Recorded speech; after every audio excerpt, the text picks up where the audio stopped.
Badet, alam kong hindi tayo magkasundo pero hindi na namin alam kung anong gagawin namin kay Lola Donna. Nagwawala siya at pilit nangangagat ang mga tao. Hindi namin alam kung anong problema sa kanya. Lumabas na yung mga laboratory test pero wala siyang kahit na anong sakit.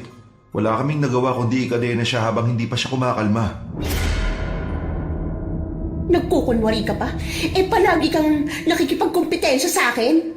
Palaging ikaw ang pinakamagaling, ang pinakamatapang, at ang palaging nilalapitan ng lahat, kahit ako naman ang pinakamaganda.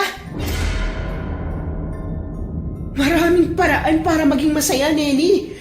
Pero mas pinili mong maging masaya sa maling paraan at yun ang dahilan kung bakit hindi mo pa rin tuluyang nakuha ang gusto mo.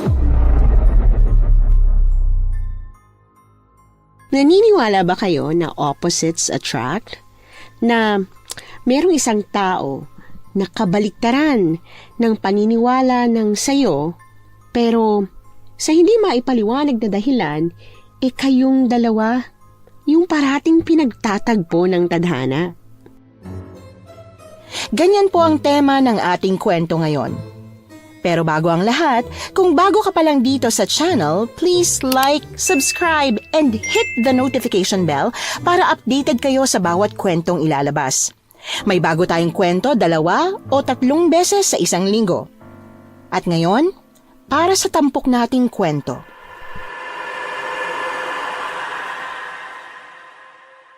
Naranasan nyo na bang makatagpo ng isang taong sobrang taliwas ng paniniwala kesa sa inyo? Yung tipong kahit anong subok nyong intindihin ang isa't isa, pilit kayong hindi nagtutugma. Sa kwento ko pong ito, ibabahagi ko sa inyo ang tunay na kahulugan ng opposites attract. Magandang araw po, Miss Anne. Ako nga po pala si Badet, isang albularyang galing pa sa maliit na sityo ng Guimaras, at ito po ang aking kwento. Ate Badet! Nasa likod mo ang asbo! Ubus ng bawang ko! Akin na yung sibat! Heto ate! Saluin mo! Ang taas ng hagis mo, kainis ka! Nasalo mo naman eh. Dalihan mo na. Papalapit na siya. Ay! Pasaway kang aswang ka! Hindi mo ako matatalo! Eto sa'yo! Ang galing talaga ng ate ko. Sa wakas, natapos na rin natin yung trabaho. Woo! Grabe. Nagutom ako sa labang yun ah. Alam mo kung anong masarap na kainin pagkatapos sa madugon labanan? Sopaw! Yon! Gusto ko po yung asado ah. Sige ba? Tara na. Gutom na ako eh. Teka. Saan nga pala tayo nagparada ng motor? Naku si ate, palagi ka nakakalimot. Tumatanda ka na talaga. Sa tumanda ah. Nakakalito lang kasi yung mga gubat kaya palagi ko nakakalimutan. Sa bagay, tama ka. Tara, doon ate. Doon banda natin pinarada yung motor. Bilisan nating umuwi. Kailangan mo pa pumasok sa school bukas. Sasama-sama ka pa kasi sa akin eh. Huwag ko lang mabalitaan na tulog ka na naman sa klase ah.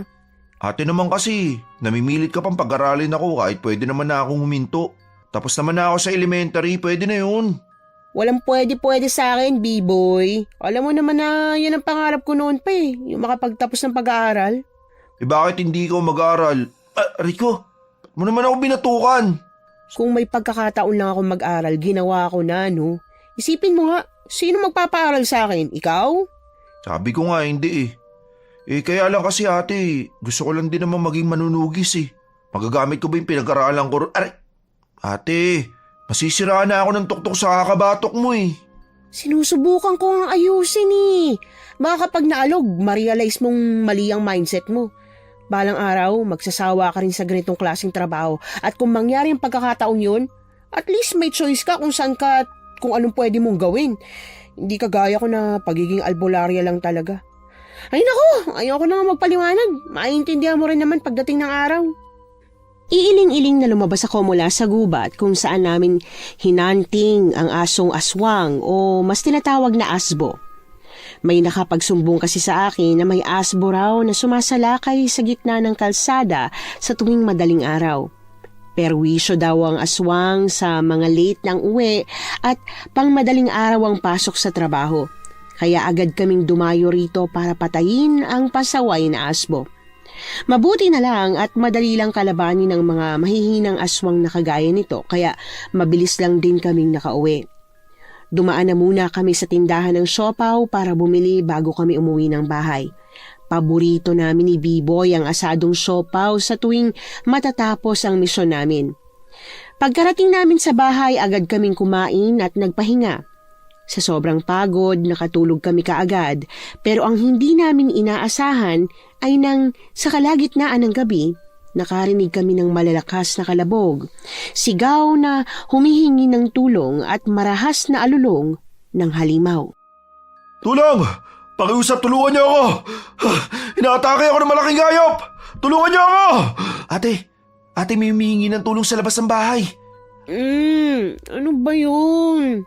Ate, bilisan mong bumangon at baka may nangyari na ron. Ano ba kasi yun? Tulong! Pakiusap, tulungan niyo ako!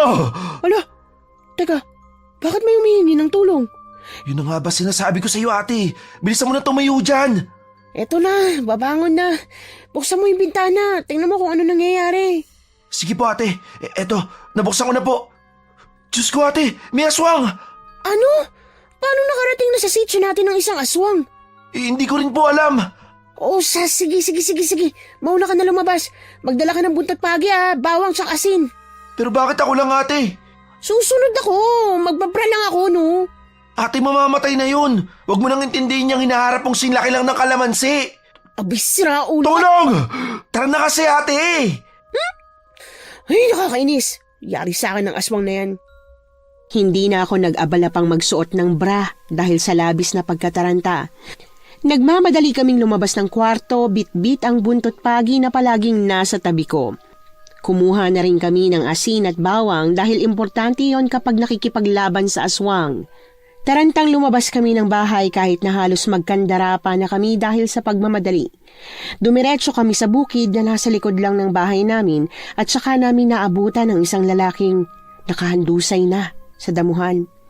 Papalapit na sa kanya ang aswang na nagkatawang napakalaking baboy ramo. Handa na itong kainin siya pero hindi ko yon hinayaan. Agad akong tumakbo palapit. Saka ko hinampas ng 3 beses ang ulo ng baboy ramo. Napaatungal ito ng malakas saka umatras. Ate, sugatan siya. Ano, kaya mo ba siyang buhatin? Ilayo mo na siya rito. Papatayin ko na muna tong aswang. Ang laki ng katawan niya. Hindi ko mabuhat. Pero itong aswang... Ate, sumusuka na siya ng dugo. Ay, Diyos ko. Buisit. Tumatakas na yung aswang, Ate, unahin na muna natin siya. Baka mamatay ito. Sige na. Tara, tutulungan kita. Teka nga. Ba't ang bigat niya? Aray ko! Diyos ko, bato-bato ang katawan. Ipapasang ko ang isang braso niya sa balikat ko. Sa kabila ka, ate. Sige, teka. Tara na. Sino ba kasi to? At bakit nandito siya sa bukid kahit na madaling araw na? Hindi ko rin mamukhaan, ate. Mukhang dayo eh. Ay, bilisan na nga natin. Sana walang mga biktimang iba yung aswang na yun. Sabihan natin yung mga taga-sityo natin na mag-ingat. Lalo na sa bukid at may ganitong nangyari. Sasabihan ko sila kagad bukas na bukas rin. Andito na tayo, ate. Bubuksan ko na ang pinto. Ay, kailangan magamot natin sa agad. Ang dami niyang sugat. Malalim din tong nasa tagiliran niya. Kaya nagsuka siya ng dugo eh. Kaya nga, ate. Ang lakas ng loob ng aswang na yun para dito pumunta. Hindi siguro nun alam na may albulareng nakatira rito. Itong unang pagkakataon na may nakapasok na aswang dito sa sitio natin sa loob ng ilang taong naging albularya ako. Teka, ihiga natin siya dito sa mahabang upuan. Bilis! Ang bigat niya. Wala, ate. Gwapo, Lo, nabading ka na ba ngayon, B-boy? Kunin mo yung mga panggamot ko dun sa loob ng kwarto. Talagang napansin mo pa yung itsura niya imbis na yung mga sugat, La, bating agad. Hindi ba pwedeng namangalang at nainggit? Huwag ko lang malaman-laman na bading ka. Ito na nga, ate. Kukunin ko na yung panggamot mo. Baka mamaya kung saan pa makarating yung mga sinasabi mo eh. Napangisi ako sa naiinis na tono ni B-Boy pagkaalis niya. Alam ko namang hindi siya bading. At totoo naman din ang sinabi niyang gwapo itong lalaking iniligtas namin. Puno siya ng sugat sa katawan. Kahit nga ang mukha niya ay hindi nakaligtas. May kalmot siya sa kaliwang pisngi at may pasarin sa noo. Nakakaawa ang itsura niya. Ngayon lang ako manggagamot ng ganito kalubhang mga sugat. Pag-angat ko ng suot niyang damit, nakita ko ang mga pinsala sa katawan niya. Nangingitim na ang mga yon. Ibig sabihin, may kamandagang aswang na muntik nang kumain sa kanya. B-boy, bilisan mo. Kailangan ko ng gamutin to. Ito na ate! Ito na! Uy, grabe ang ganda ng katawan niya ate ah. Ganyang katawan yung gusto ko eh. Yung may abs. Ganitong katawan o gusto mo yung ganitong lalaki? Sa ate talaga. Ikaw, hindi ka ba namamanga sa katawan niya? Tomboy ka yata talaga eh.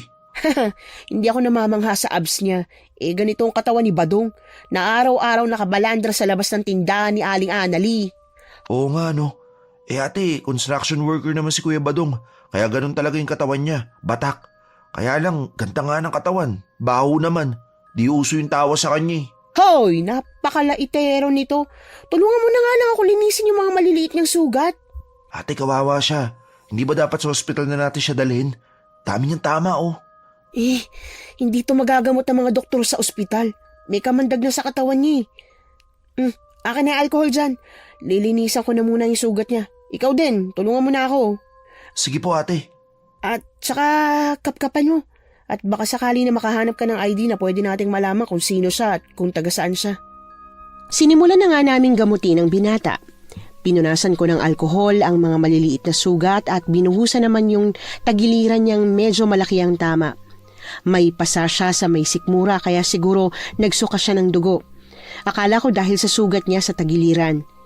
Pagkatapos punasan ng alkohol, naghiwa ako ng luyang dilaw at pinatong sa mga sugat niya para masipsip ang itim na kamandag na unti-unting kumakalat sa katawan niya. Mabuti na nga lang at naagapan pa dahil kung nagtagal paniguradong patay siya. Ate, teka, tingnan mo oh. Doktor pala siya. Nakita ko sa wallet niya ang ID niya. Ha? Wala, patingin nga ako niyan. Ba't oo nga no? Anong ginagawa ng isang doktor sa maliit na sitio natin? Pero di ba po magandang senyalis yan? May doktor na napadayo rito. Ang daming nangangailangan ng doktor sa sitio natin eh. Oo nga, napakalayo kasi ng health center at hospital. Kailangan pang tumawid sa gubat tapos tatawid pa ng ilog. Kawawa talaga tayo ate. Kahit pagpapaanak, si Aling Lourdes yung gumagawa. Ganun talaga eh. Hindi na tayo pinapansin ng gobyerno kaya wala tayo magagawa. Mabuti na lang nandito ka ate no. Mas magaling ka pa kaysa sa doktor eh. Tignan mo, nawala na yung kamandag. Nasipsip na ng luyang dilaw. Pero aaminin ko na hindi lahat ng sakit kaya kong gamutin. Di naman ako kagaya ng ibang albularya na pilit kinakaya ang lahat kahit cancer. Yan ang gusto ko sa'yo ate. Ayos na po ba itong si Doc ate? Pwede na kaya tayo matulog? Ayos na siya. Tatakpan ko na lang tong sugat niya sa tagiliran ng halamang gamot. Pagkatapos, pwede na tayo matulog. Dito na lang ako matutulog sa sala ate. Magbabantay ako para kung sakali mamagising siya, may tao siyang makita. Mabuti pa nga. Teka, kukuha na ako ng halamang gamot dun sa likod ng bahay ah. Matapos kong kumuha ng mga halamang gamot, agad kong tinapal yun sa sugat ng binatang nagngangalang Zandro. Yon ang pangalang nakalagay sa ID niya kaya imposible namang hindi yon ang pangalan niya. Pagkatapos natulog na kami at nagising na lang nang tumilaok na ang manok. Nang magising ako, narinig kong nag-uusap na sila sa labas kaya dali-dali din akong bumangon para tingnan sila. Ate, gising ka na. Gising na rin to si Doc. Magandang umaga miss. Pasensya na sa nangyari kagabi. Nalaman ko dito sa kapatid mo na kayo ang nagligtas sa akin. Maraming salamat pala. Walang problema. Hindi naman pwedeng pabayaan ka na lang namin dun sa bukid eh. Ang galing mo manggamot ah. Malinis at maayos ang pagkakalinis sa sugat ko. Doktor ka rin ba? Hindi mo sinabi, B-boy. Albularya ako, hindi ako doktor. Albularya. Faith healer. Magaling din pala manggamot yung mga kagaya nyo. Akala ko nagdadasal lang kayo para gumaling ang pasyente nyo eh. Nangaasar ka ba? Hindi. Pasensya na. Hindi ko sinasadyang ma-offend ka. Maraming salamat talaga sa tulong ha. Medyo ayos naman na yung pakiramdam ko. Kailangan ko nang umalis kasi baka hinahanap na ako ng mga kasamaan ko. Kumain na po muna kayo ng almusal dito, Doc. Magluluto lang po ako ng almusal para sa atin. Naku, huwag na kayo mag-abala. Malaking abala na nga yung nagawa ko kagabi. Saka malakas na naman ako. Sige nga, tumayo ka nga. Aray! Tuhod ko. Kumain ka na rito. Hindi ka pa malakas. Akala mo lang yun. Magluto ka ng almusal, Biboy. Ako nang bahala sa kanya. Sige po ate. Maraming salamat talaga. Hindi na kayo dapat magkabala. Ayos lang naman kung kakain na lang ako ron sa bahay na tinutuluyan namin. May bahay kang tinutuluyan dito? Oo. Ang totoo niyan, nandito ako kasama ang isang nurse na assistant ko para sa ginagawa naming medical mission. Hindi mo ba nabalitaan sa kapitan ng sityong to? Hindi pa kami nagkakausap ng kapitan kaya hindi ko alam. Pero bakit nasa bukid ka ng madaling araw? Dyan lang sa malapit yung bahay na tinutuluyan namin. Lumabas lang ako para maghanap ng signal kasi tatawagan ko yung girlfriend ko. Kaya lang, imbis na signal yung mahanap ko, isang malaking baboy ramo yung bigla sumalakay sa akin. Hindi nga baboy damo yun, aswang nga, ang kulit. Aswang na kung aswang para sa'yo. Pero para sa amin na nag-aaral ng siyensya, isang malaking baboy ramo lang yun. Hindi naman kita may pipilit kung ayaw mo maniwala. Ang bango ng sinangag na niluluto ni Biboy ah. Teka lang, kailan ba ng kapatid mo rito? Kami lang, wala na kami mga magulang. Ganun ba? Pasensya na at natanong ko. Nga pala, itong sugat ko sa may tagiliran, naalala ko malalim yung pagkakatarak ng kuko ng baboy ramo rito eh. Pero kanina nung chinik ko, lumit at hindi na ganun kalala. Di na rin namamaga. Paano mo nagawang gamutin yung ganun? Kapag aswang ang may gawa ng sugat, madali lang gumaling gamit ang luyang dilaw. Pinasipsip ko sa luyang dilaw yung sugat mo kaya nabawasan yung laki. Tsaka hindi namaga. Luyang dilaw lang? Sus, parang imposible naman yun. Siguro akala ko lang malalim yung pagkakasugat sa akin. Nagtanong ka pa kung di ka naman pala maniniwala. Sira ulo. Anong sabi mo? Sira ulo ako? Wala akong sinabing ikaw ah. Hindi mo direktang sinabi pero... Ate, kakain na. Luto na po yung sinangag. Dito na kayo sa lamesa. Halika na, tutulungan na kitang tumayo. Hindi na, kaya ko naman. Bakit ba ang sakit ng tuhod ko? Hinimatay ka kagabi, padapakan nakita ni Biboy kaya siguradong unang bumagsak ang tuhod mo. Ganun ba? Kaya nga siguro. O ano, magpapatulong ka na bang tumayo o pipilitin mo pa rin hanggang sa malumpo ka? Ito na nga, magpapatulong na. Halika rito, kumapit ka na maigi sa balikat ko. Nag-aalangan man, wala nang nagawa si Zandro dahil wala naman siyang ibang choice.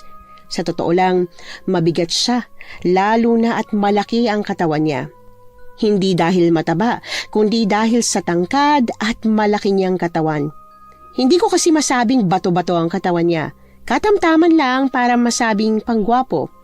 Kaya nga napahanga si Biboy sa kanya. Pero ako, hindi ako bilib sa lalaking ito.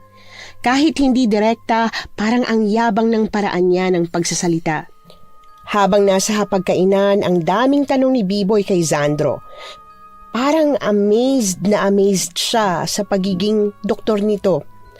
Kung titingnan, para siyang isang batang nakakita ng idol niya sa malapitan.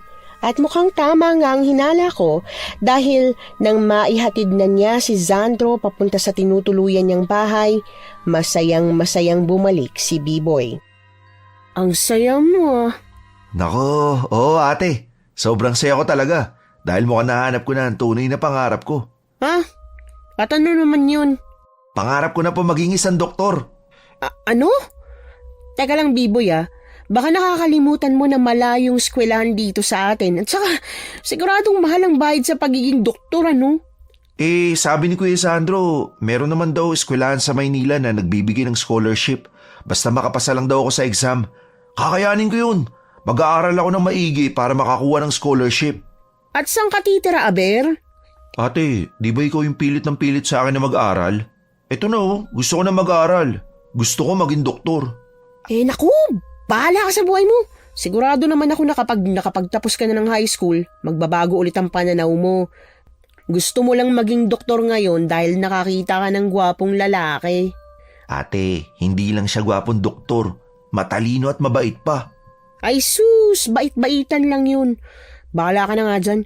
Kailangan ko na umalis at baka huli na naman akong makarating sa bukid. Alam mo naman si Lola Donna, mabait yun sa akin pero pagdating sa oras ng trabaho, ay nako, stricto kung stricto. Sige po ate, mag-aanda na rin ako pumasok sa eskwelahan. Napapailing akong lumabas ng bahay at saka naglakad patungo sa bukid ni Lola Donna. Si Lola Donna ay ang pinakamayaman dito sa sitio namin. May-ari siya ng malaking bukid kung saan nagsasaka ang nanay at tatay ko. At dahil pareho na silang patay, ako na ang pumalit sa kanila. Mabait si Lola Donna sa akin, lalo na at lumaki kami ni Biboy na halos kasama siya palagi. Sa sobrang bait niya nga sa akin, binigyan niya ako ng pinaglumaang motorsiklo ng anak niya. Para daw kapag may pupuntahan akong gagamuting pasyente o kaya lalaban ng aswang, madali kong mapupuntahan. Pagkarating ko sa may bukid, kaagad na akong nag-umpisa sa pag-aani ng mga kamote. Ide-deliver na kasi itong mga kamote sa kabilang bayan at mas maganda kung makakarami pa ng may de-deliver para mas malaki ang kita. Oh, Badet! Natapos na ba kayo sa paghali ng mga kabote? Nag-text sa akin kanina yung maghakot. Maya-maya lang daw darating na sila. Opo, Lola. Ayos na po lahat. Tinatali na lang namin itong mga sako. Ay, very good. Ay, siya nga pala. Pwede mo ba akong samahan sa sentro mamaya? Wala kasi akong makakay na sasama sa akin eh. Sige po, wala pong problema. Pero ano po bang gagawin niyo doon? Napalitaan ko kasi na may doktor daw na dumating dito sa atin. Ilang buwan ko nang iniinda tong sakit sa duhod ko kaya baka pwedeng ipa-check up ko na ito. Ang layo pa ng ospital 3 oras ang biyahe mula rito kaya magandang may dumating na doktor, hindi ba? Ganun po ba? Sige ho, wala pong problema. Ikaw, baka gusto mong magpa-check up. Ang balita ko, gwapo raw yung doktor. Nakilala ko na po sila. Talaga? Paano nangyari yun Gabi na silang dumating dito kagabi.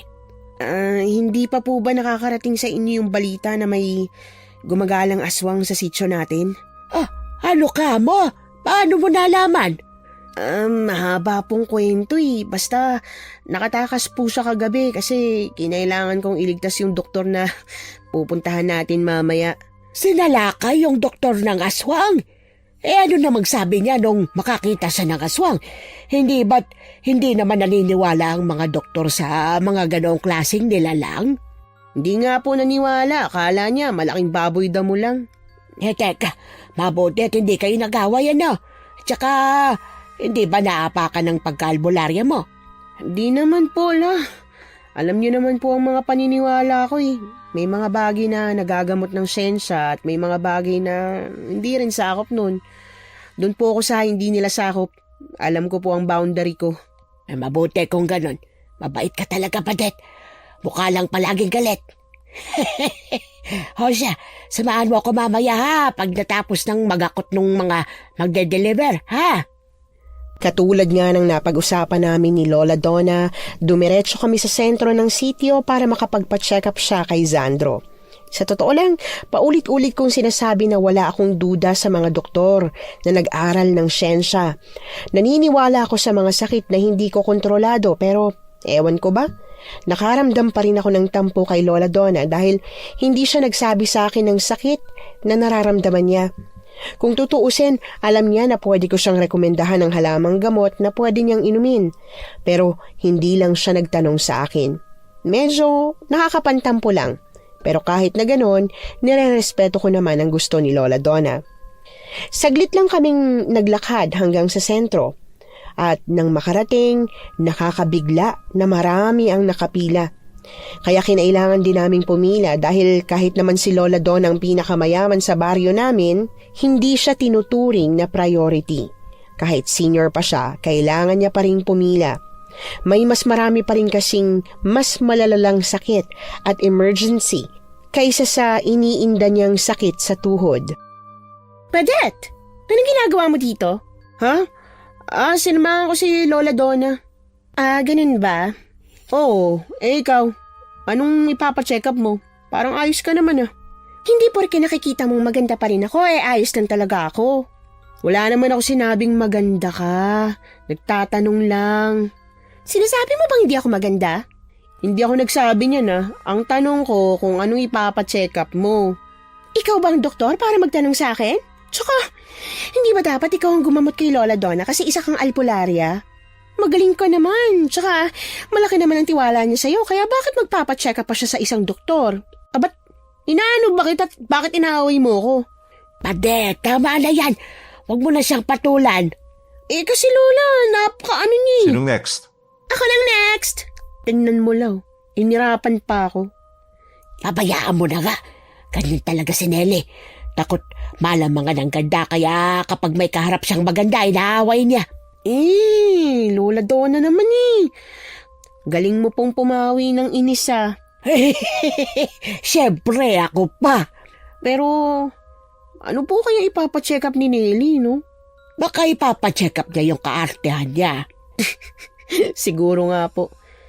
Teka, bakit sila tumatayo? Saan sila pupunta? Ang mabuti pa, puntahan mo lang para malaman mo. Lola naman, ba't ko gagawin yun?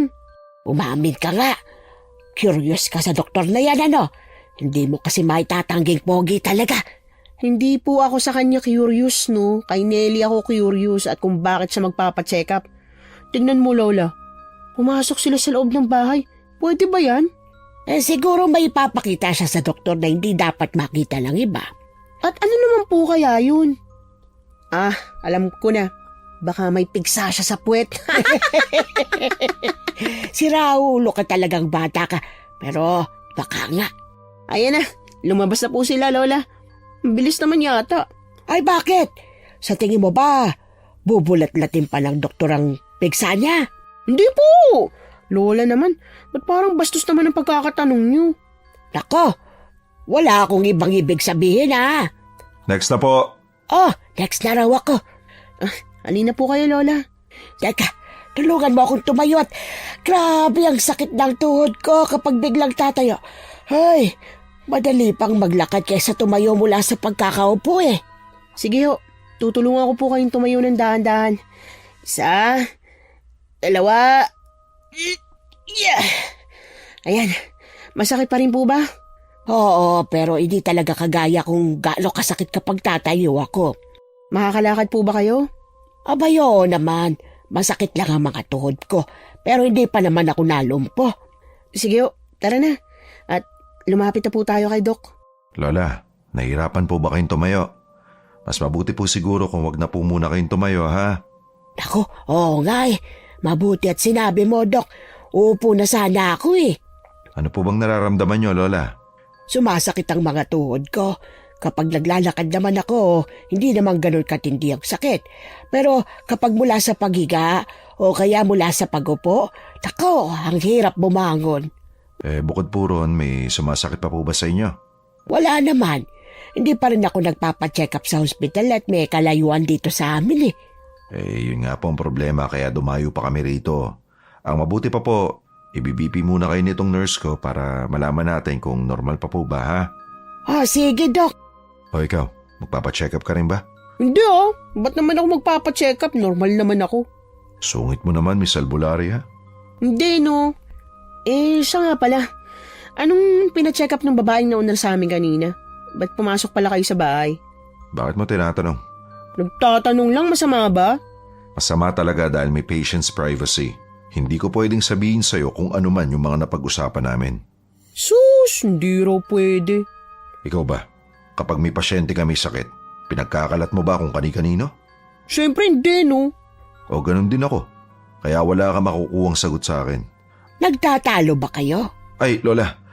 Bilis yun namang ma-BP. Anong BP nyo? 130/80 daw. Kayong dalawa ha. May pagtingin ba kayo sa isa't isa? Wala Mandiri naman po kayo, Lola Donna. Nang dahil sa nakita ni Lola Donna na pagtatalo namin ni Doc Zandro, panay tuloy ang panunukso niya sa akin na habang pabalik kami sa bahay niya. Hindi ko na lang pinansin, lalo at hindi naman totoo. Hindi ako magkakagusto sa isang kagaya ni Zandro na sarado ang utak pagdating sa mga bagay na pinaniniwalaan ko, kahit pa sabihing gwapo siya. Ilang araw ang lumipas at naging maayos naman ang lahat. Wala akong nabalita ang inatake ng aswang dahil binalaan din namin ng mga tao na huwag munang lumabas ng bahay kapag alanganing oras na. 1 linggo ang matuling lumipas.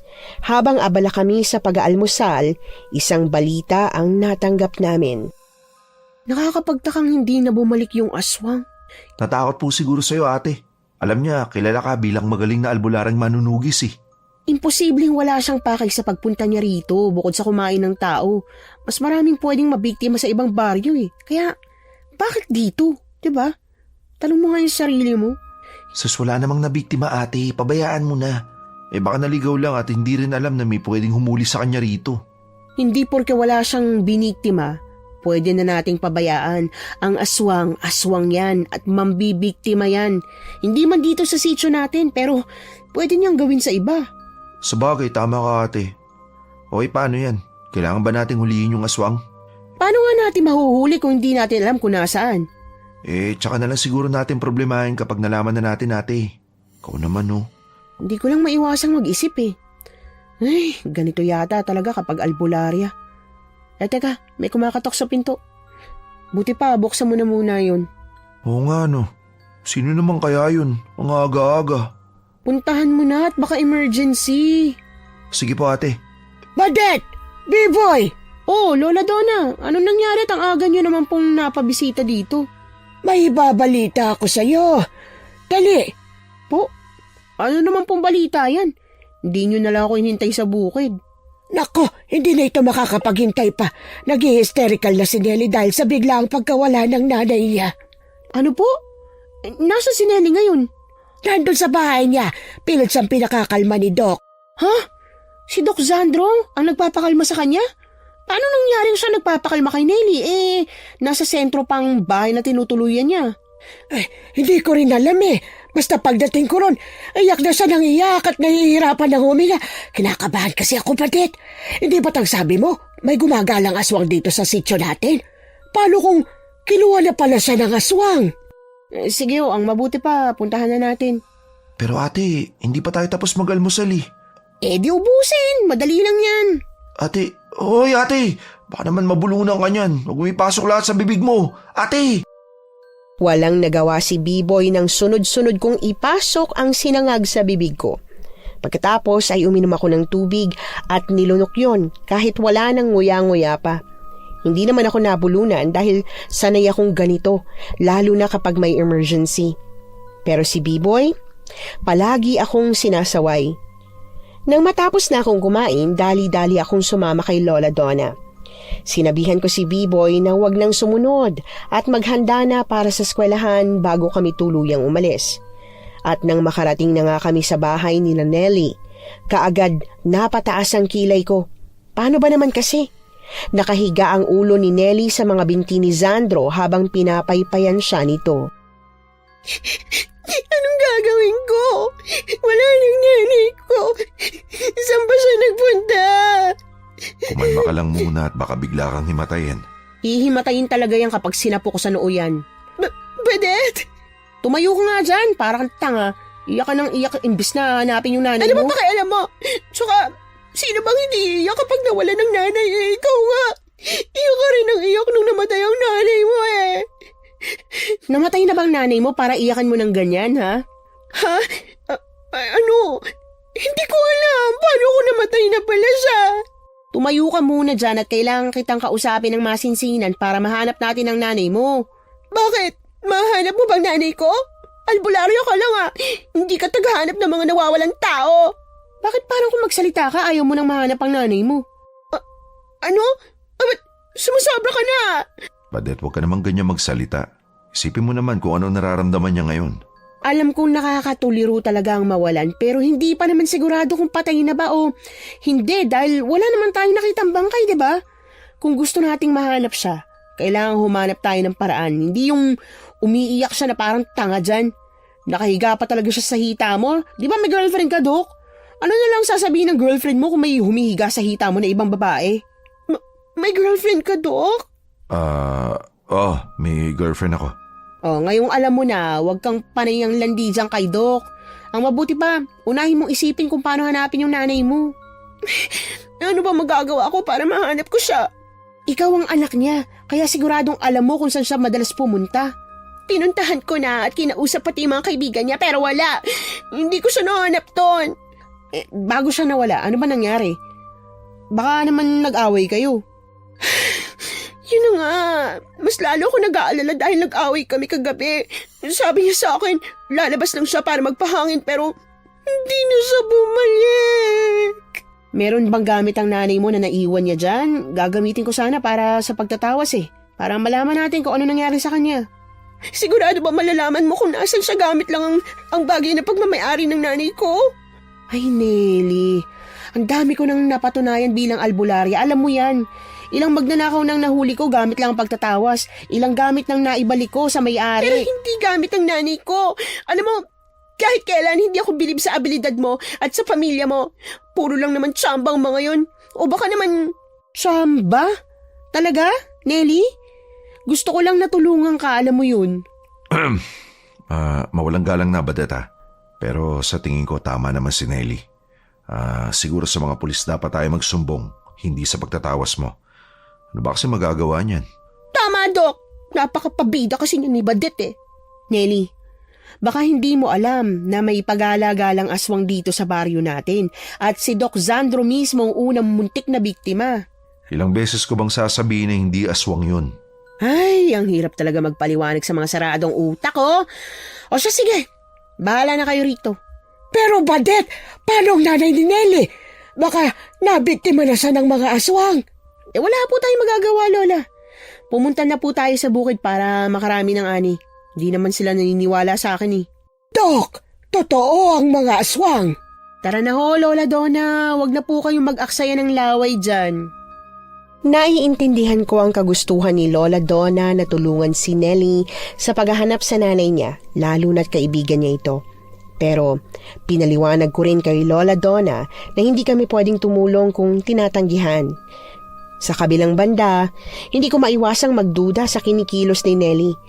Kilala siya sa pagiging paawa, maarte, at gagawin ang lahat makuha lang ang gusto niya. Imbis na intindihin pa, nagtrabaho na lang ako maghapon sa bukid. Nabalitaan kong sinamahan pa nga ni Doc Zandro si Nelly sa barangay para i-report ang pagkawala ng nanay niya. Ipinagkibit-balikat ko na lang yon at pilit ipinagsawalang bahala. Pero kahit anong pilit ko, talagang gumugulo pa rin ang isip ko. Ate! Huy, ate! Yoo! Ate! Nakikinig ka pa ba sa mga sinasabi ko? Ate! Aha? Ano bang sinasabi mo? Si ate naman, importante itong mga sinasabi ko sa iyo tungkol sa eskwelahan. Ano ba kasi iniisip mo at para kang lutang dyan? Ay, iniisip ko lang kasi si Nelly. Nag-aalala din ako sa nanay niya siyempre, kahit papano. Kasitso natin, tsaka mabait yun.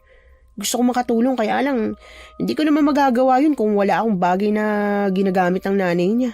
Gusto mo ba ate, gawa natin ng paraan? At anong paraan naman yung naiisip mo, Aber? Pwede sigurong dakpin natin si ate Nelly. Pagkatapos, sapilitan nating hinga ng gamit ni Aling Narda. Parang magandang gawin yan Pwede siguro mamayang madaling araw natin sa dakpin? Ate, biro lang Anong biro sinasabi mo dyan? Seryoso ako. Ate naman Ikaw kasi alam mong seryoso ako, magbibiro ka ng ganyan. Ngayon, takot ka rin palang gawin. Pero seryoso ate, ang pwede nating gawin, puntaan natin yung bahay nila. Tapos kahit sa labas lang, kumuha tayo ng gamit nila. Tulad na lang ng walis tingting na ginagamit niya. Di ba, pwede naman yung kasi nahawakan niya. Personal na gamit ang kailangan ko, B-boy. Paano kung ginagamit din ni Nelly yun kapag nagwawalis? Hindi epektibo ang hindi personal na gamit. Ganun ba? Kala ko naman pwede. Sayang. Pero pwede sigurong pumunta tayo sa bahay nila Nelly. Anong gagawin natin dun? Basta! Parang kinakabahan ako sa binabalak mo ate. Nginisihan ko si B-boy na agad nagpakaba sa mukha niya. Kilalang-kilala niya ako bilang may isang salita na kapag sinabi ko, talagang ginagawa ko. Kaya wala siyang nagawa ng pagdating nga ng hating gabi. Lumabas kami para pumunta sa bahay ni Nelly. Kadalasan nakasara na ang ilaw ng lahat tuwing ganitong oras sa sityo. Dahil 12:00 na ng hating gabi, tulog na ang mga tao. Kaya naman, nagtaka kami nang bukas pa ang ilaw sa bahay niya. Naku po ate, gising pa siya. Mukhang mali itong ginagawa natin. Ay, oo nga. Pero subukan pa rin natin maghanap ng gamit ng nanay niya. Dito sa labas. Basta wag lang tayo masyado maingay. Sige ate, dito ako sa kabila at doon ka naman. Sige, magkita tayo ulit mamaya-maya. Pero wag kang magtatagal Saglit lang tayo. Mga ilang minuto ate. Mga 10 minuto. Kapag wala kang mahanap, huwag mong pilitin. Nang mapag-usapan na namin ang gagawin, hindi na kami nagpatumpik-tumpik pa. Kaagad nga kaming naghiwalay at nagkanya-kanya sa paghahanap. Tahimik na sinuyod ko ng tingin ang paligid pero wala akong makita. Katakataka na kahit walis tingting ay wala. Parang may nagtago nga eh. Kaya nang wala talaga akong mahanap, nagpasya na akong bumalik sa pwesto kung saan na pag-usapan naming paghihintayan. Kaya lang, kaagad akong nagtago nang makitang lumabas si Nelly, kasunod si Doc Sandro. Maraming salamat talaga, Doc Sandro Dahil sa'yo, gumaling ang sakit ko sa balat. Buong akala ko talaga habang buhay na lahat ng nakakadiring yun sa balat ko eh. Niligtas mong buhay ko, Doc. Naku, wala yun. Masaya ako makatulong sa mga may sakit. Kaya nga ako nagdoktor eh. Pero alam mo, nakakagulat talaga na mabilis kumaling yung sakit mo sa balat eh. Hindi dapat ganyan kabilis eh. Naku, hayaan mo na po, Doc. Huwag mo nang masyadong isipin. Hindi ko lang maiwasan.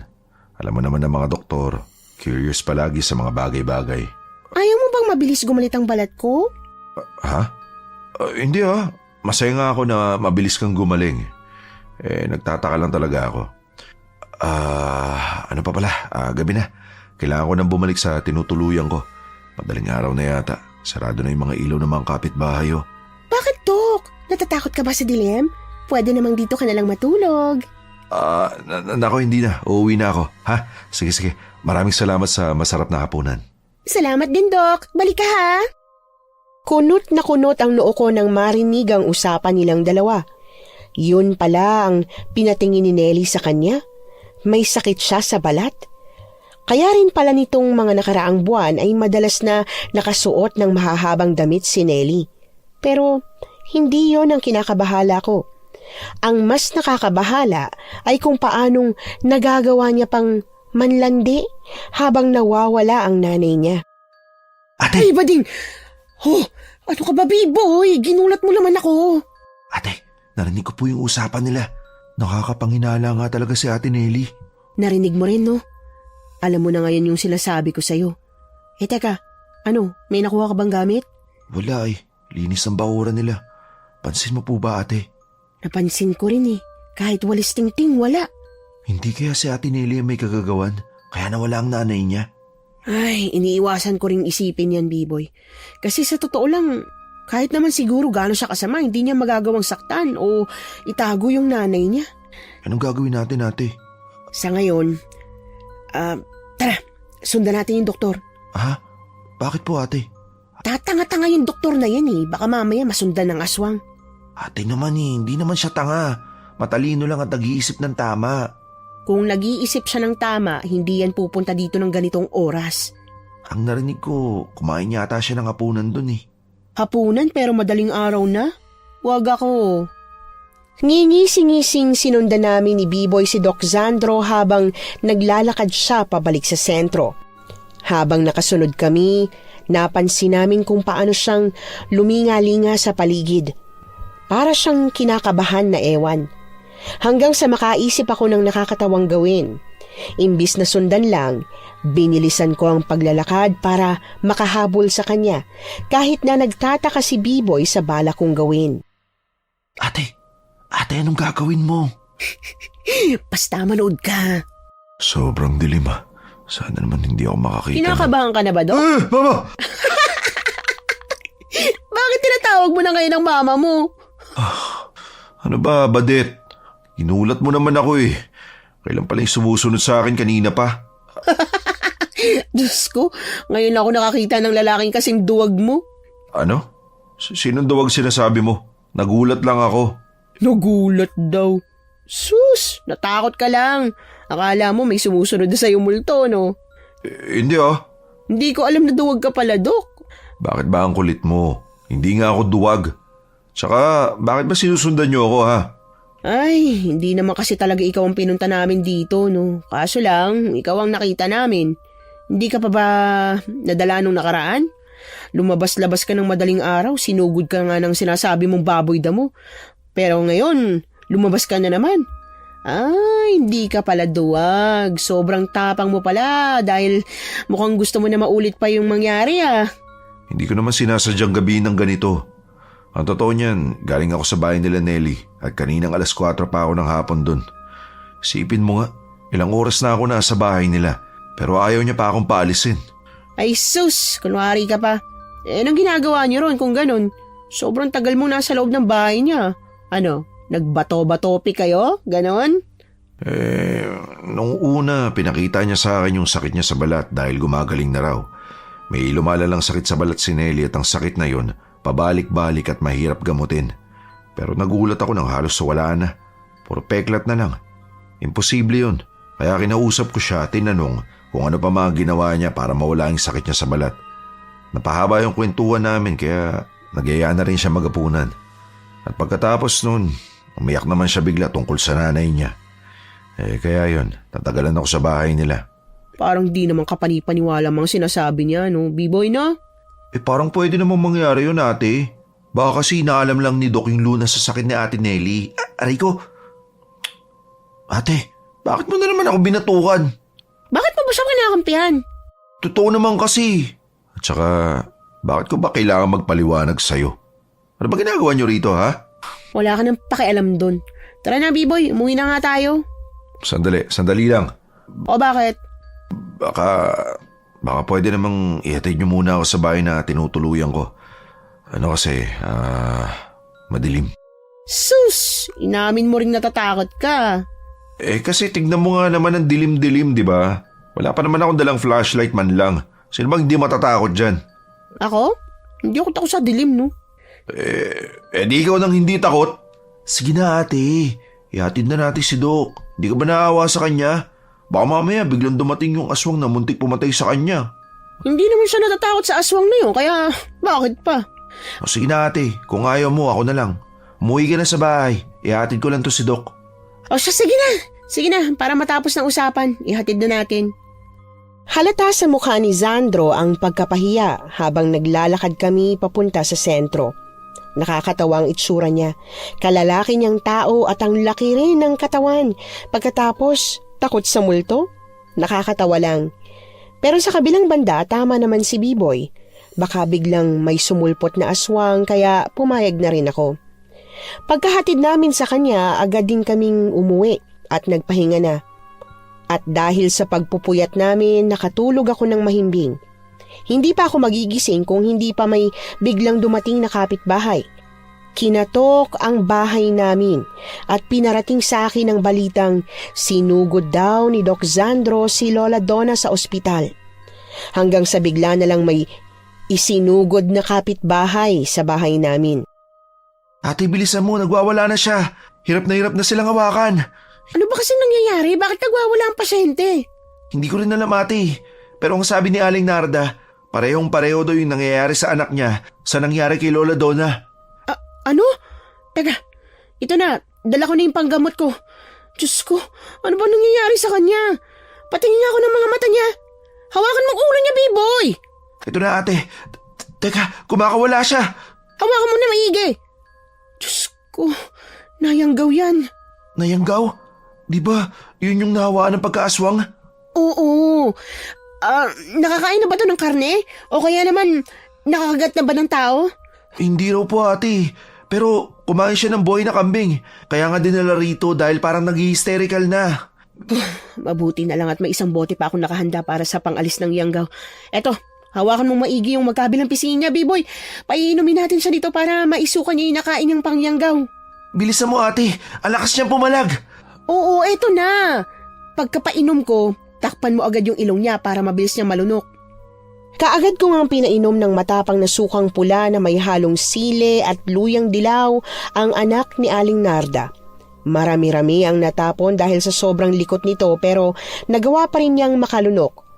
Ilang saglit pa, natigil siya sa paglilikot at ang sumunod na nangyari ay sumuka naman ito ng sumuka. Pero dahil hindi kami handa, sa sahig siya nagkalat. Lumabas ang mga puting buhok na may halong itim na likido mula sa suka nito. Hanggang sa tuluyan siyang nanghina at napaupo sa sahig. Nang matapos ang panggagamot namin sa anak ni Aling Narda, inakala naming siya lang ang nayanggaw. Pero nagsunod-sunod ang dinadalang pasyente sa akin. Pare-pareho ang sakit nila, pare-parehong nayanggaw. Nataranta kami sa kakagawa ng gamot at sa panggagamot. Ni wala na nga akong panahon para tawasin sila para malaman kung sinong may gawa nito sa kanila. Dire-diretso na ang panggagamot hanggang sa biglang dumating ang nurse na kasama ni Doc Sandro. Bit-bit nito ang cellphone niyang dekipad at sinabing gusto daw akong makausap ng boss niyang doktor. Hello? Bakit? Abala ako rito. Badet, alam kong hindi tayo magkasundo pero hindi na namin alam kung anong gagawin namin kay Lola Donna. Nagwawala siya at pilit nangangagat ang mga tao. Hindi namin alam kung anong problema sa kanya. Lumabas na yung mga laboratory test, pero wala siyang kahit na anong sakit. Wala kami magawa kundi kadena siya habang hindi pa siya kumakalma. Ano? Teka lang, marami ka parehong nangyayari kay Lola Donna. Sunod-sunod ang pasyente ko rito. Kung iiwanan ko sila, baka kung ano nang mangyari.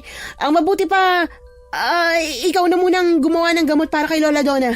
Badet, doktor ako. Hindi ako gumagawa ng gamot. Kaya mong gumawa ng gamot. Bilisan mo at marami pa akong pasyente.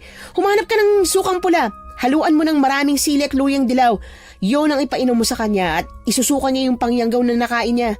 Teka lang, sigurado ka ba dyan? Suka lang ipapainom ko sa kanya? Bakit ka pa nagtatanong sa akin kung hindi ka naman pala nagtitiwala? Pero anong scientific explanation? Bahala ka! Marami pa akong pasyente. Gamutin mo si Lola Donna. Huwag mong hayaang makakain niya ng tao at talagang malilintikan ka sa akin. Narinig mo? Kaagad kong binabaan ng tawag si Sandro at binalik ang cellphone sa nurse niya. Natataranta na nga ako, nang inis pa talaga siya. Gusto niyang humingi ng tulong sa akin pero ayaw naman niyang maniwala. Aba, bahala siya. Alam ko naman na kung matataranta sila at wala na talagang ibang paraan, gagawin niya ang itinuro ko sa kanya. Ginamot ko nga ang lahat ng mga taong nayanggaw sa baryo namin. Inabot kami ng 10:00 ng gabi dahil sa dami at pagod na pagod talaga ako. Hindi na ako gumagalaw sa pagkakahiga sa upuang kahoy habang tulala sa kisame. Marahas na bumuntong hininga si Biboy bago naupo sa tabi ko. Kung sino mang aswang ang may gawa nito, talagang, nakakainis, grabe. Ate, sa tingin mo ba, sino kaya yung aswang? Kailangan natin siyang tugisin. Sinabi mo pa, ate. Di ka pa nakakapagtawas eh. May listahan ako ng mga pangalan ng dumating dito sa bahay kanina. Gusto mo, tawasin na natin eh. Pagod na pagod pa ako, B-boy, pero... Ay naku, hindi naman natin pwedeng pabayaan. Kunin mo na nga yung kandila at saka palanggana ko. O sige ate, hindi matatapos ang nangyayari ngayon kung hindi natin mahuhuli ang aswang. Sinabi mo pa. Sige na at babangon na ako rito. Para isang pagura na lang to. Badet! Badet! Dumating na naman siya para mambuisit. Ay naku! Pagbuksan ko po ba ate? Pagbuksan mo at gusto ko malaman kung ano nangyari kay Lola Donna. Sige. Doc Sandro, naparito ka. Badet! Badet, si Lola Donna. Siguraduhin mong gumaling si Lola Donna, ha? Oo, aminin ko na. Talagang gumaling siya sa ginawa kong suka na sinasabi mo. Pero hindi ako makapaniwala. Sausawan lang naman yun eh. Pero paano nangyaring gumaling siya? Maiintindihan ko na nasuka siya dahil sa sobrang asim matanghang ba naman nun. Pero ang kinagulat ko, yung mga sinuka niya. Sumuka siya ng mga buhok na may kasamang kulay itim na likido. Ano ba yun? Pangyanggaw yun. Ginagamit ng mga aswang para manghawa. Sa tingin ko, ang may gawa nun yung aswang na sumugod sa'yo. Hindi lang siya biglang lumitaw dito dahil gusto lang niyang kumain ng tao. Pumunta siya rito dahil kakaunti na lang ang mga tao pero madaling gawing aswang tulad niya. Hindi ko maintindihan mga pinagsasabi mo. Pero isa lang ang sigurado ako. Sigurado tama ka nga na may aswang. Sigurado ka ba talaga? Bakit may siguro pa rin? Hindi ko pa kasi nakikita kaya hindi pa ako sigurado eh. Ewan ko sa'yo, bahala ka na nga sa buhay mo. Bahala ka na! Teka lang. Pwede ba akong tumulong sa'yo? Gusto ko kasing maniwala. Lalo na nasaksihan ko ang nangyari kay Lola. Bakit naman kita patutulungin? Baka mamaya ikaw pang magpahamak sa amin. Hindi, pangako. Hindi ko kayo ipapahamak. Tutulong ako na maayos. Susundin ko kung ano papagawa mo sa akin. Talaga? At bakit mo naman gagawin yun? Kasi gusto ko maintindihan. Gusto ko malaman kung paano nangyari to. I mean, lahat may paliwanag. Hindi pwedeng wala. Paano kung pagkatapos ng lahat ng to, wala kang makuhang sagot? Paano kung walang paliwanag sa gusto mong malaman? Imposibleng wala. Lahat kayang ipaliwanag ng siyensya. O sige, kung yan ang gusto mo, walang problema.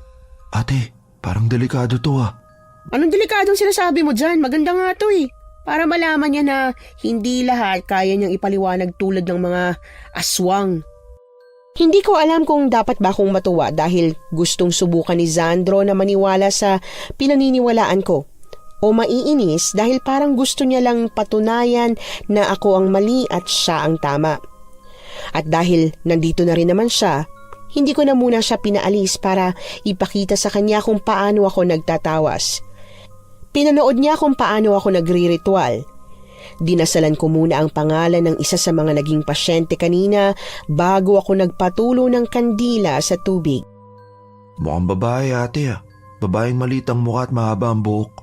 Hindi lang isa, dalawa sila. May matandang babaeng nakaakbay sa kanya. Ito oh. Oo nga po ate. Mukhang yun yung matandang babae na nag-uutos dito sa mas batang babae. Tama ka, B-boy. Saan? Wala naman akong makita. Nakikita ako lang kumpul-kumpul na wax ng kandila. Wala naman ako nakikitang tao. Mas mukhang tae. Aray ko! Ba't mo ako binatukan? Ay, mas mukha kang tae. Halika rito, tingnan mo maigi.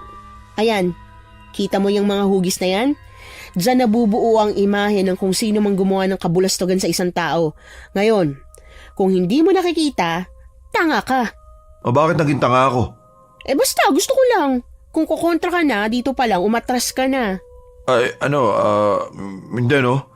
Oo nga, may nakikita na ako. Dalagang babae tapos matanda. Talaga? Nakikita mo? We, saan banda dyan yung dalagang babae? Ayun oh. Hindi yan. Gitna nila yan. Ay naku, Sandro. Ewan ko ba naman sa'yo, bahala ka. Basta kapag napahama ka dahil sa mga maling paniniwala mo, di ikaw lang din naman ang may kasalanan. Okay, pasensya na. Hindi ko kasi maiwasang magkomento dahil nga, alam mo na. Pero simula ngayon, iisipin ko na muna kung ano sasabihin ko. Mabutit nagkakaintindihan tayo. O, ngayong tapos na kami, baka pwede namang umuwi ka na at magpapahinga na kami. Sobrang dami namin ginamot ngayong araw. Pero gabi na. Gabi na talaga nang dumating ka rito, no? Anong gusto mo? Ihatid ka pa namin sa sentro? Baka mamaya may aswang pala dyan sa labas eh. Akala ko ba hindi ka naniniwala sa aswang? Ay, sige na nga. Bigyan nyo na lang ako ng panlaban sa aswang ha. Diba, may ganun yung mga albularya. Ewan ko ba kung bakit kailangan ko pa makipag-usap sa'yo. O siya, B-boy, bigyan mo siya ng asin at bawang. Sige po ate. Asin at bawang? Makakalaban ba sa mga aswang yun? Huwag ka mag-alala. Classic na panlaban ng aswang yan. Hindi ka bibiguin ng bawang at asin. Pero, hindi ba talaga pwedeng ihatid nyo na lang ako? Pagod na nga kami, hindi ka ba naaawa? Walang nagawa si Sandro nang bigyan na siya ni B-boy ng bawang at asin. Halos bumunghalit ako sa tawa dahil sa itsura niya. Nakakatawang halos ayaw niya pa rin paniwalaan ng mga aswang na kahit nakita na niya, nag-alangan pa rin siya pero takot naman at parang baklang duwag. Baka nga mas matapang pa sa kanya ang bakla. Nag-aalala din naman ako na baka may aswang sa labas pero siguradong hindi tanga ang aswang na may kagagawa nito na bigla siyang susugod sa gitna ng nangyari. Kaya ang ginawa ko, pinanood ko siya sa bintana habang para siyang tangang lakad-takbo sa gitna ng dilim. Ate, hindi ba parang ang sama mo para paglaruan siya ng ganyan? Hindi ko siya pinaglalaroan totoo naman na ayaw niyang paniwalaan ng mga sinasabi natin, di ba? Gusto niyang subukang maniwala pero pilit niyang sinisiksik sa utak niya na hindi ka panipaniwala ang mga nangyayari. Sabagay ate, tama ka naman dyan. Ano sa tingin mo? Gusto mo pa rin bang maging doktor kagaya niya? Gusto ko pa rin po ate. Pero isang doktor na naniniwala rin sa mga aswang, engkanto at kung ano-anong hiwaga ng dilim. Ay, sige na nga at papayagan na kitang maging doktor. Basta wag mong sisirain ang tiwalang ibibigay ko sa iyo Magsusumikap ako para makapagtapos ka bilang doktor. Oo naman ate, ako pa ba? Oh, sige. Mukhang makakarating naman ng maayos si Doc. Matulog na tayo at siguradong magiging mahaba ang araw natin bukas. Kailangan natin ng lakas para kalabanin yung lapastang aswang na yun.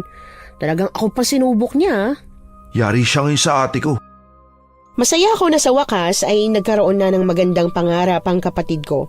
Dati kasi ayaw na niyang mag-aral dahil gusto niyang maging isang albularyo o kaya manunugis. Kahit papaano, natuwa ako na nakahanap na siya ng inspirasyon kahit na nakakainis na tao pa na kagaya ni Zandro ang napagdiskitahan niya. Nakapagpahinga naman kami ni Biboy pero hindi yun nagtagal nang magising kami dahil sa takot na sigaw ni Nelly mula sa labas ng bahay. Dali-dali naman kaming bumangon, bit-bit ang buntot pagi. Paglabas, nakita namin si Nelly na puno ng dugo ang katawan habang umiiyak. Nelly, ano nangyari? Bakit puro dugo ka? Badet, tulungan mo ako. Biglang umuwi ang nanay ko pero wala na siya sa katinuan. May dala siyang laman loob na hindi ko alam kung sa hayop ba o sa tao. Puno rin ng dugo ang katawan niya. Sinubukan niya ako saktan. Mabuti na lang mabilis ako nakatakas. Ano? Nasa na siya? Halika, puntahan natin. Dito sa bahay namin, bilis! Ate, kukuha lang ako ng iba pa natin mga gamit ha. Hindi pwedeng sumugo tayo ron ng buntot pagi lang yung dala natin. Mabuti pa nga. Bilisan mo sumunod. Opo ate. Nagmamadaling sinundan ko si Nelly papunta sa bahay nila. Halata ang pagkataranta sa kanya kaya pati ako natataranta na rin. Gusto ko man siyang sumbatan dahil sa katigasan ng ulo niya, hindi ko na magawa. Ayoko siyang saktan sa katotohanan ngayon. Nang makarating na kami sa bahay nila, pinauna niya akong pumasok sa loob ng bakuran nila dahil natatakot daw siya. Habang naglalakad papasok, katakatakang tahimik. Nakakaramdam na ako ng pagdududa hanggang sa... Nelly, nasan ba talagang nanay mo? Nasa loob siya ng bahay. Buksan mong pinto. Sigurado ka ba? Baka mamaya nakalabas na pala siya. Hindi siya makakalabas dahil parang wala naman siya sa sarili. Hindi niya kaya buksan ang pinto. O sige, ako na magbubukas. Umatras ka lang at baka bigla niya tayong bulagayin. Sige, mag-iingat ka. Nakatuon ang pansin ko sa pinto para kung sakaling nasa likod pala ang nanay ni Nelly, handa ako. Pero nang mabuksan ko na yon, nagulat ako nang makitang may nakahandusay na patay sa mismong tapat ng pinto at nang lalapitan ko na sana, mas lalo akong nabigla nang marahas akong tinulak ni Nelly papasok sa loob.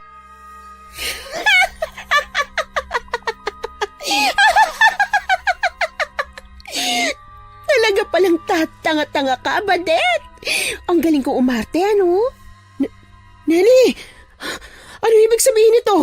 Ang ibig sabihin nito, matatapos ng pangingialam mo sa plano namin ng kaibigan kong mananambal na aswang. Nakakainis ka eh. Imbis na mapuno na namin ng aswang ang sityo, panay ka pangingialam. Buwisit kang albularya ka. Hetong nababagay sa'yo. Huwag mo ko saktan, Nelly. Hindi ikaw to. Hindi mo dapat ginagawa to. Ako to, Badet. Mas pinalakas lang kesa sa'yo. Kasunod ng paghalakhak niya ay ang pagsugod niya sa akin. Hindi ko inasahan na biglang magbabago ang mukha niya. Kumulubot ang mukha niya, namula ang mga mata at humaba ang dila. Agad siyang pumaibabaw sa akin at kinalmot ang mukha ko. Pinilit kong lumaban sa kanya. Sinuntok ko ang mukha niya at tinadyakan ng kanyang tiyan. Mabilis siyang lumayo sa akin at mukhang nakaramdam na siya ng epekto ng suot kong anting-anting bilang isang albularya. Pero talagang matapang siya. Sa pagkakataong ito, inilabas niya naman ang mahaba niyang dila at sinubukang gamitin yon na parang kutsilyo. Pero imbis na tumama sa tiyan ko, nakaatras ako mula sa kanya. Kaagad akong yumuko sabay hablot ng buntot paging tumalsik nang itulak niya ako sa sahig. Kaya nang susugod na siyang muli, madali ko siyang nahampas gamit ang buntot pagi. Wala ka pala eh. Hindi mo pala kayang lumaban ng walang gamit na kahit na anong pangontra. At ikaw, anong dahilan mo para magpahawa ka bilang aswang, ha? Nelly, hindi ka pinanganak na aswang at alam na alam ko yan. Wala ka nang pakialam kung ano man ang gusto kong gawin sa buhay ko. May pakialam ako dahil kapitbahay kita na halos buong buhay ko nung nakasama. At buong buhay ring karibal. Anong pinagsasasabi mo? Anong karibal? Nagkukunwari ka pa? Palagi kang nakikipagkumpetensya sa akin? Palaging ikaw ang pinakamagaling, ang pinakamatapang, at ang palaging nilalapitan ng lahat, kahit ako naman ang pinakamaganda. Sira pala talagang tuktok mo eh. Sino ba nagsabing nakikipagkumpetensya ako sa'yo? Ikaw ang may gustong makipagkumpetensya nang hindi man lang ako sinasabihan. Sana sinabi mong magkakumpetensya tayo, hindi yung nambibigla ka. Kunwari ka pa. Ako talagang niloloko mo? Ang yabang mo naman. Mayabang talaga ako. Sino bang hindi yayabang kung ang sa bibig mo na mismo nang galing na akong pinakamagaling at pinakamatapang? Buwisit ka talaga! Aling mananambal! Patayin mo ng buwisit na babaeng to! Hindi ako handa nang bigla na lang may tinawag si Nelly. Mula sa isang saradong pinto sa likod ko, biglang lumabas ang isang aswang na baboy damo. Yung aswang na sumugod kay Sandro. Bigla niya akong sinuwag na naging dahilan para humandusay ako sa sahig. Sa lakas ng pagkakasuwag niya sa akin, wala akong nagawa sa sobrang tindi ng sakit ng likod ko. Tuwang-tuwa si Nelly, lalo na nang nasugatan ako ng baboy ramo gamit ang pangil nito. Wala akong dalang kahit na anong panlaban bukod sa buntot pagi, kaya wala akong nagawa kundi ang gumawa ng ibang paraan. Nang susugod na sana ulit ang aswang, gumulong ako at dinampot ang unang nahawakan ko. Buong lakas kong inihampas ang basahan sa mukha ng baboy ramong aswang at swerteng natakpan na ang mga mata niya. Pero habang abala ang aswang sa pag-alis ng basahan, si Nelly naman ang sumugod sa akin. Nagtulakan kami. Pilit niya akong sinusubukang saktan hanggang sa mahulog kami sa pintuan. Nasaan na ba kasi si Biboy? Siguradong hindi na makakarating ang kapatid mo rito. Ano ibig mo sabihin? Patay na siya, Badet. Pinatay na siya ng mga kaibigan kong bagong yanggaw. At sino may sabi sa'yong patay na ako? Biboy! Mana ako sa'yo, ate. Hindi basta-basta namamatay. Mauuna ka pa kaysa sa amin. Nabuhayan ako ng loob nang maghagi siya ng maraming asin. Kaagad yung tumama sa katawan ni Nelly na nagmeet siya ng pagkasunog ng kanyang balat. Nagmamadali siyang umalis mula sa ibabaw ko at sinubukang pagpagin ang katawan niya. Hindi! Ang balat ko! Sinakripisyo ko ang nanay ko para lang maibalik ang kinis ng balat ko. Buisit kayo! Ibig mong sabihin, pinakain mo sa aswang na mananambal ang nanay mo para lang gumaling ka sa sakit mo sa balat? Wala ka nang pakialam, Nelly! Masahol ka pa kaysa sa aswang! Masahol na kung masahol! Basta't nakuha ko ang gusto ko! Pwes, pagsisisihan mong nakuha mo nga ang gusto mo, pero kapalit naman buhay ng nanay mo. Etong nararapat sa'yo! Kaagad kong sinuntok ang mukha ni Nelly na naging sanhi ng pagkabagsak niya sa sahig. Ilang saglit pa, lumapit si Biboy para tulungan akong makipaglaban. Pero ang hindi ko inaasahan ay nang dumating pati si Sandro na may bitbit ding buntot pagi. Nagtataka man, hindi ko na nagawa pang magtanong dahil bigla nang nagwala ang mananambal na aswang. Tuluyan na nitong naalis ang takip na basahan sa kanyang mukha.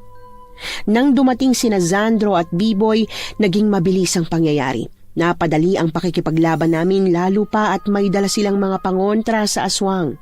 Hanggang sa tuluyan nang bumagsak sa sahig si Nelly. Nakatihaya siya habang nakatingin sa aming tatlo. Gusto ko lang naman maging masaya. Pero bakit hindi niyo ako hinayaan? Maraming paraan para maging masaya, Nelly.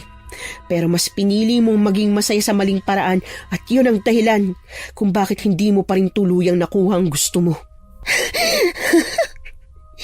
Sana maging masaya ka, Badet.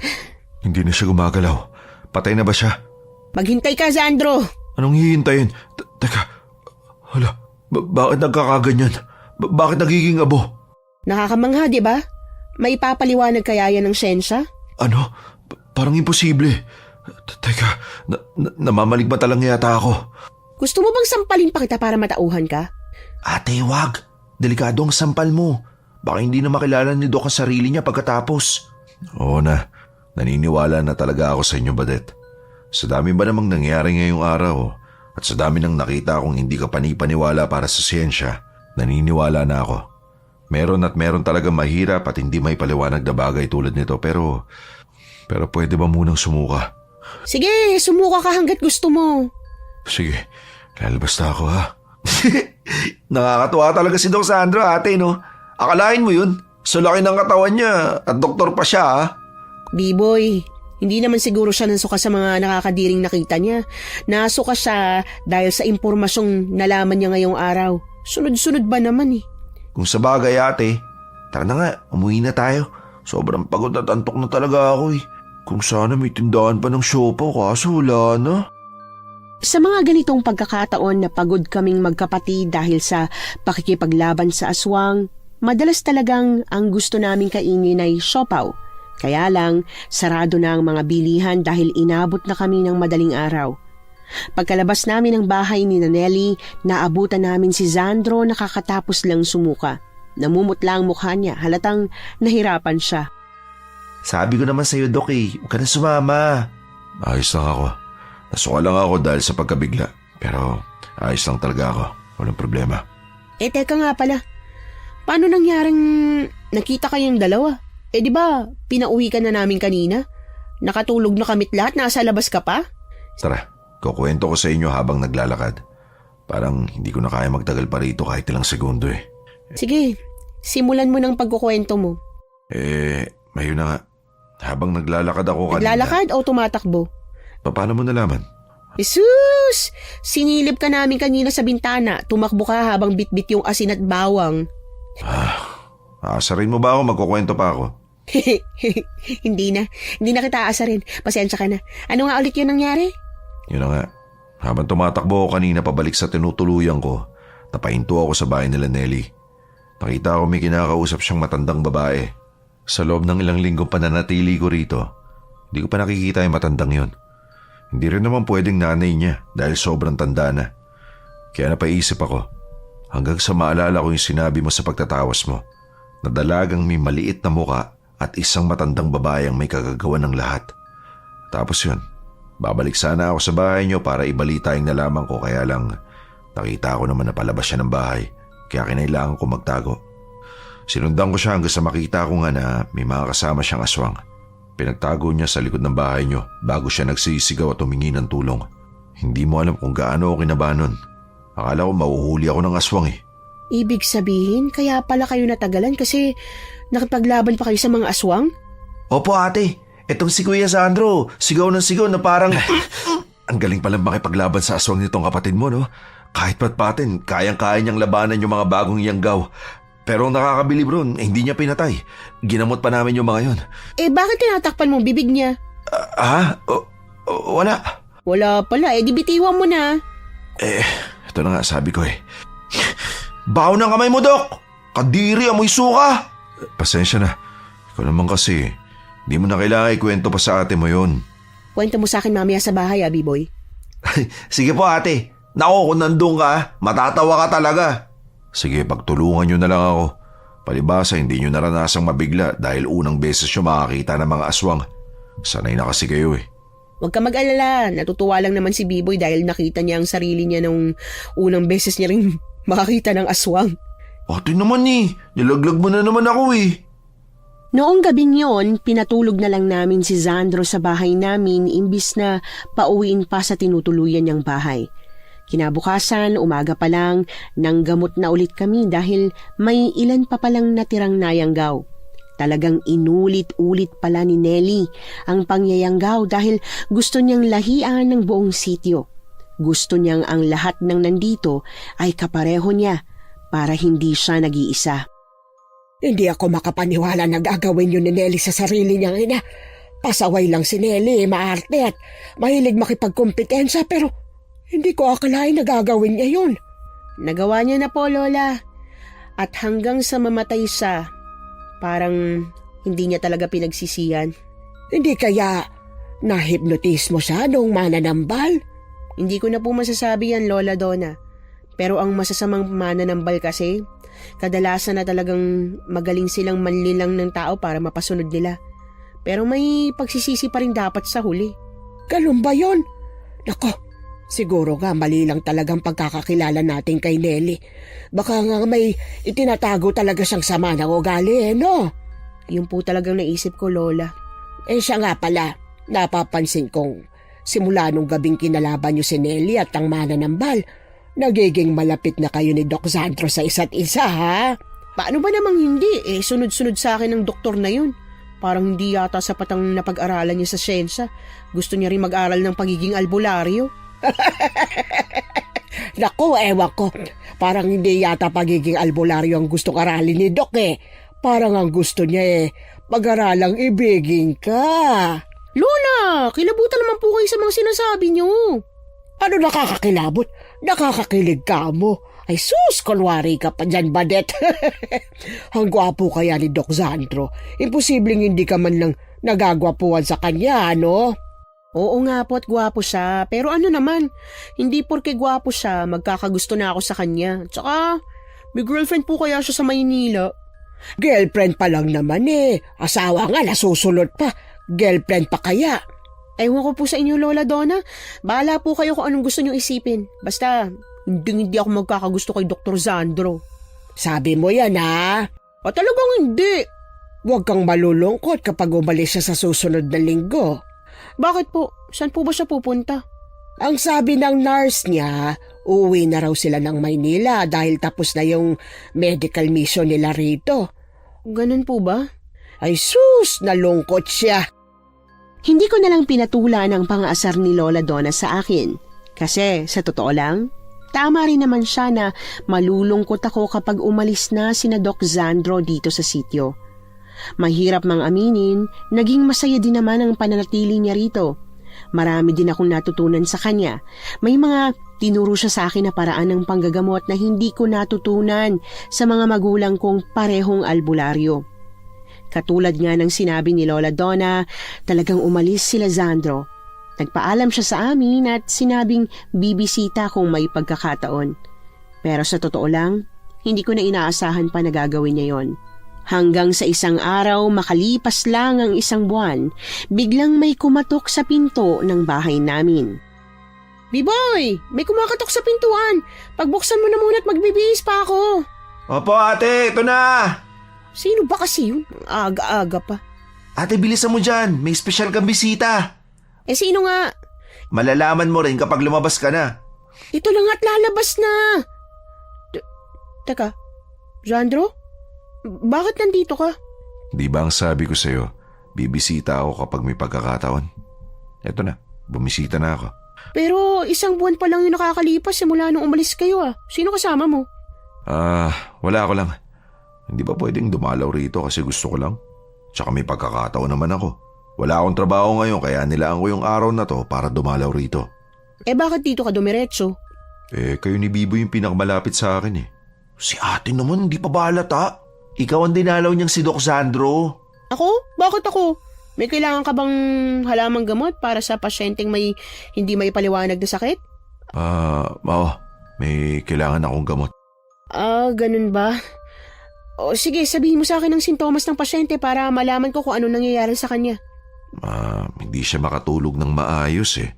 Parang naglolo ko na yung pagtibok ng puso niya. Minsan bibilis ng gusto, parang sasabog na. Dapat ikaw ang gumamot sa kanya, hindi ko alam yan. Dok, tuwing kailan ba nagiging ganyan yung tibok ng puso mo? Yung tibok ng puso ng pasyente mo? Sa tuwing naalala niya yung isang babae. Nako, Dok, mukhang alam ko na ako ng sakit yan. Talaga? Anong sakit kung ganon? Love sick! Umamin si Sandro na may gusto siya sa akin, pero hindi ako kaagad naniwala. Ang alam ko ay may girlfriend siya sa Maynila at hindi ako tanga para maniwalang niloko raw siya nito kaya naghiwalay na sila. Pero talagang makulit si Doc Sandro. Binalik-balikan niya ako at pilit na nanligaw sa akin. Inabot siya ng 1 taon sa panliligaw hanggang sa tuluyan na akong bumigay. At nang matapos na si B-Boy sa high school, dinala niya kami sa Maynila para makapagpatuloy siya sa pag-aaral ng medisina. Sa totoo lang, Miss Anne, sobrang nahirapan akong mag-adjust sa pamumuhay sa Maynila. Pero hindi naman ako nag-adjust para kay Sandro. Nag-adjust ako para kay B-Boy na gustong-gusto talagang maging doktor. Ilang taon na rin ang nakalipas at naging doktor na nga ang kapatid ko. Pero bumalik siya sa sityo para doon namang gamot. Siguro po, hanggang dito na lang ang kwento ko, Miss Anne. Maraming salamat po sa pagbabahagi ng kwento ko sa YouTube channel ninyo. Sana, pwede ko pang ibahagi ang ibang kwento namin ng kapatid ko, lalo na nang nasa Maynila na kami. Pero sa ngayon, ito na lang po muna. Nagmamahal, Badet. Nagustuhan niyo po ba ang ating kwento ngayong araw? Kung oo ang sagot at hindi mo pa nagagawa, subscribe na. Click the notification bell ha, para updated ka sa tuwing maglalabas kami ng bagong kwento. Click like at mag-iwan na rin ng comment. Masayang-masaya ako tuwing nagbabasa ng messages mula sa inyo. At kung may sarili kayong karanasan na gusto nyong ibahagi sa amin, email lang sa missanhorrorstories@gmail.com. Dire-diretso lang, missanhorrorstories@gmail.com. Malay nyo, sa susunod, yung kwento na ninyo ang binabasa namin para sa ating mga tagapakinig. Hanggang dito na lang muna at maraming salamat sa inyong panonood.